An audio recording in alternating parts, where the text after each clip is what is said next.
Good afternoon out there. My name is Mr. Salaudin and you're on to Community Today on CEO Africa.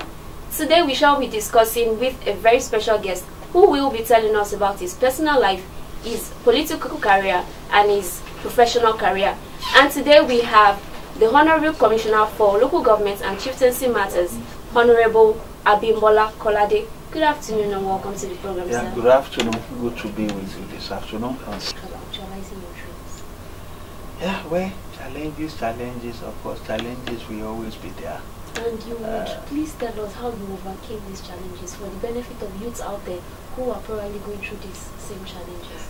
Yeah, well, thank God for the grace, the parents that one has that push one through. But honestly, I will tell you that, you know, having parents who help you is not, or not having them is not an end of the road in life. Yes, and I will say this, be very specific with this. You know, by the time I was in A-levels class, I was in my year 2 in A-levels when I got the admission to the university, and I'd already paid to sit for the A-level exam that time before the admission came out. So I was like, oh, okay, since WAEC, A-level WAEC will just be in 2 months time, and this admission is there, why don't I run the two together?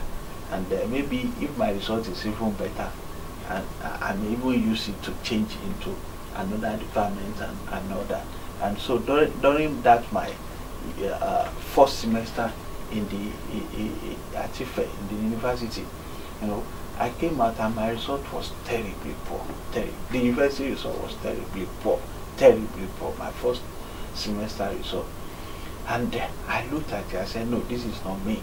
And so I just quickly have to say, yes, oh boy, you need to decide. You already have university admission. And so why troubling yourself? So I just say, see, let me abandon the exam I want to do and go and concentrate, you know, with my university life and all that. So I left where I was staying off campus, moved back to the campus, and you know, it's come, you know, then things now picked up for me. And you know, with that, you know, I noticed that I could remember that there are some of my colleagues who could not beat that trouble, that trouble, and at the end of their first year, you know, some were asked to drop out of the school, you know, but you know, I could come out of it.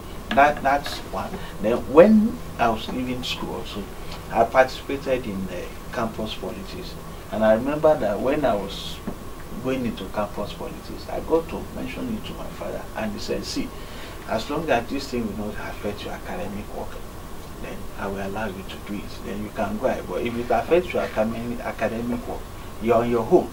And where along the line, you know, our days was the period of so many strike, either student riot, ASU strike, and the rest of it. We were at home for months. So you know, I remember first strike in Ife 1986. We were at home for about 6 months.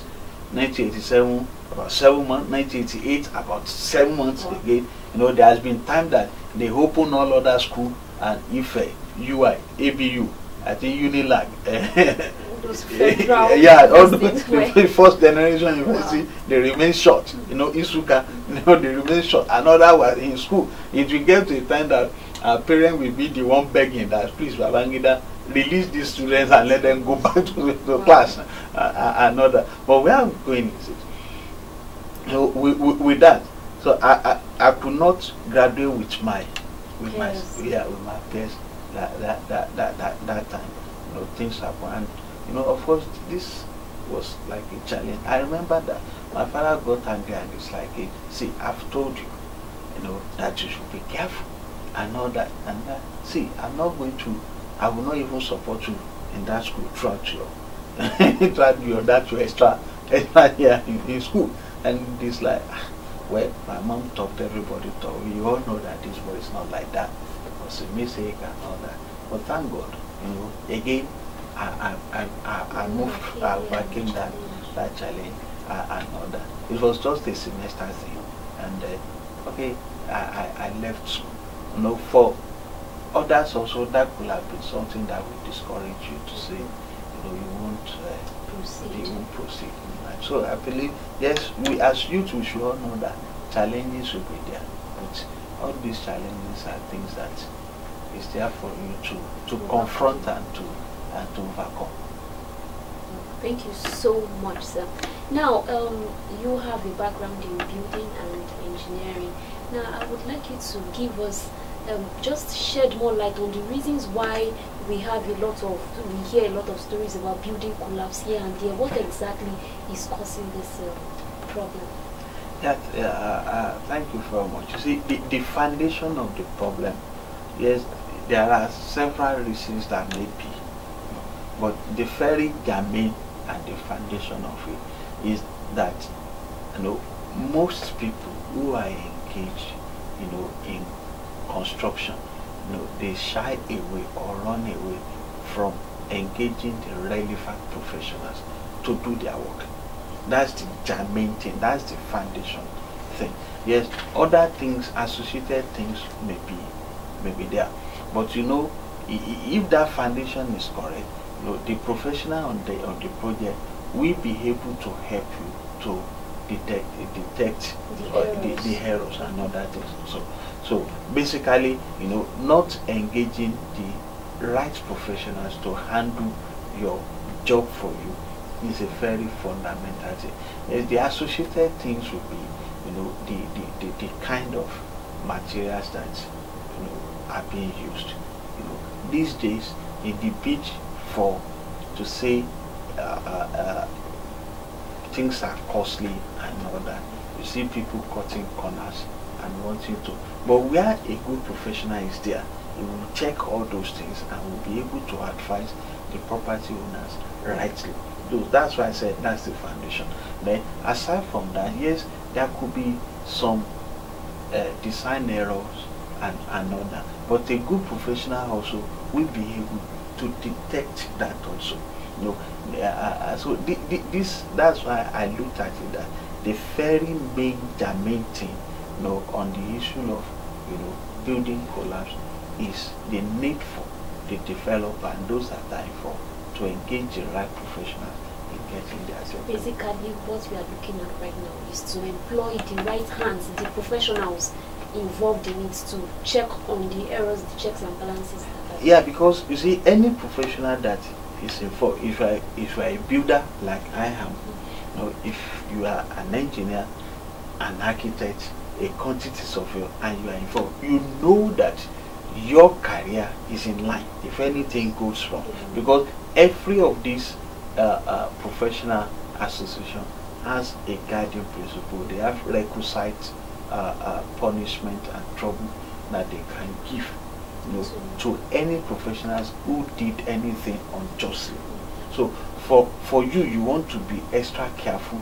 You want to be to ensure that yes, you allow the owner to see the implication of what he is advising and is doing. You know, part of what we see around us is that, you know, people just look at and say, oh, suddenly Awolowo Road is becoming a commercial center in Ibadan, or let me say Obakan Avenue in Lagos is becoming a commercial center, and you see somebody, his property before on these roads are just a bungalow, and oh, there's money now that you can make in doing shops and in doing rent. Before you know it, okay, call somebody, let's jack it up, let's do this is a house that the foundation is just for just a bungalow in one-story building. Before you know it, it has become a multi-story building. And what are you driving at? So usually we say jokingly that if a doctor will make a mistake and he will kill, probably is going to kill one person. Yes, the person may be the breadwinner of the family and it's a problem, but at least it's just a life that is being lost. But honestly, if a builder will make a mistake, you can imagine, and the building will come out, you can imagine the lives that will be.